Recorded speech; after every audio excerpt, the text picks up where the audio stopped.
A wide array of research during the past few decades has shown that running with a forefoot strike leads to significant reductions in mechanical and compressive loading on the knees, which is why runner's knee may be best resolved with forefoot strike running as compared with running with a heel strike. One reason forefoot running can help tone down opposing forces on the knee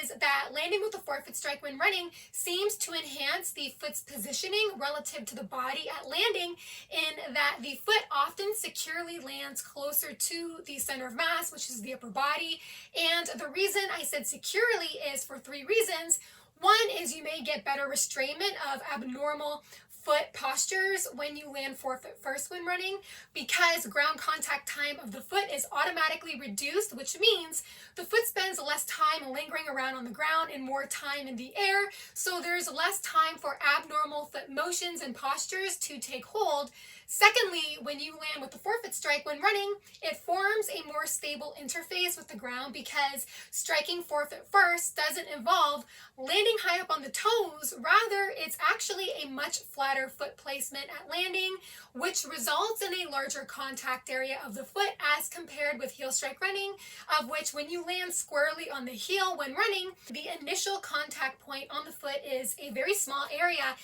and the mass of the body is typically positioned farther behind initial foot strike position. One problem with this distance separation is the mass of the body spends a longer time drilling down onto the smaller contact point on the foot, of which the front of the foot may be more vulnerable to shifting rapidly into extreme positions. Thirdly, when you land with a forefoot strike when running, there may also be better dynamic stability of the ankle joint because of the reduced ground contact time of the foot can help reduce overpronation of the foot, meaning there may be less time to promote abnormal movements and postures of the foot during the touchdown and stance phases of running. So forefoot strike running may allow for more controlled pronation, which may lead to better ankle stability because the ankle may not be required to intensively shift around like it would be to try to stabilize itself and the foot if the foot was hyperpronated or overpronated. It's for all these reasons that the risk of knee injury when running may be reducible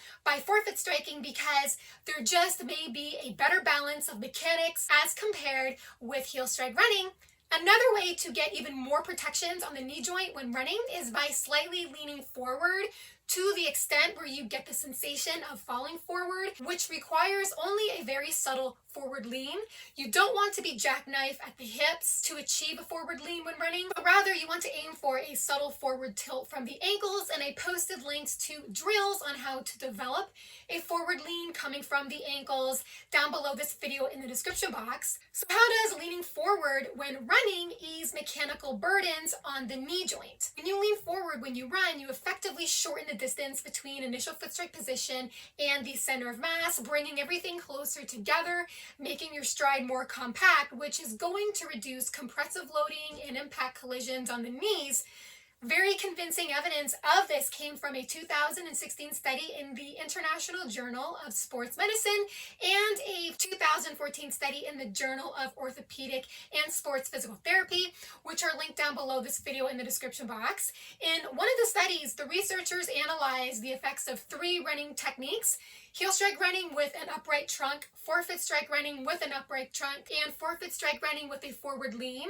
The researchers investigated the effects of these three running conditions on knee, hip, and ankle kinematics, and found that running with an upright trunk increased knee external rotation at touchdown and during stance, which increased dynamic valgus, meaning the knee rotated inward too much towards the midline and is a risk factor for running-related knee injury, as compared with the forward-leaning forefoot running group. What this means is when you run too upright with your upper body posture, there may be more opposing forces on the knee, which may eventually cause overuse injury to the knee because the knee has to work harder to pull and accelerate the center of mass through a longer horizontal distance up to initial foot strike position, whereas when you lean forward, there's less mechanical loads on the knee due to the relatively shorter horizontal distance between the center of mass and initial foot strike position. The same study also found, as expected, both forefoot running groups, so the forward-leaning and non-forward-leaning forefoot running groups, had stark reductions in patellofemoral joint or knee knee joint stress as compared with the heel strike running group, but it was the forward leaning forefoot running group that displayed the biggest improvements in safeguarding the knees because it was most effective at suppressing opposing forces on the knee. Looking at this further as to why this was, the researchers found that a slight forward tilt of the trunk when running decreased ankle dorsiflexion upon touchdown, meaning the front of the foot lifted up less and was more pointed down towards the ground upon and at touchdown. The decreases in ankle dorsiflexion of the foot upon touchdown had the beneficial effects for enabling the foot to glide down more smoothly onto the ground and thereby reduce jarring forces on the foot with the ground and reduce collisional impacts as well. Whereas the more the ankle is dorsiflexed upon and at touchdown, the more heel strike potential increases and the more the forefoot is likely to smack down harder onto the ground. To that point, running to upright, as per the study, seemed to engage increased ankle dorsiflexion at touchdown, which led to more impact collisional forces and frictional forces, as well as greater dynamic knee valgus, meaning the knee angulated towards the midline too much, which put greater rotational and horizontal stress on the knee. Comparatively, these results corresponded well to the second study, which found that leaning forward during forefoot running was responsible for decreasing these physical stressors, and because of this, knee joint stress was reduced by 6%. So the big takeaway here is that once you switch from heel strike to forefoot strike running, only then do you begin to get reductions in the physical stressors linked to knee injury, but that upper body posture can profoundly influence knee joint stress such that leaning forward is consistently associated with breaking the flow of high impact on the knees and may help you have more success at avoiding knee injury. I hope you've enjoyed this video. If you did, feel free to hit the thumbs up button as well as the subscribe button if you haven't already, where you will stay more informed on heel strike running versus forefoot strike running. Thank you so much for listening and watching. Have fun out there on the roads and trails. Bye for now.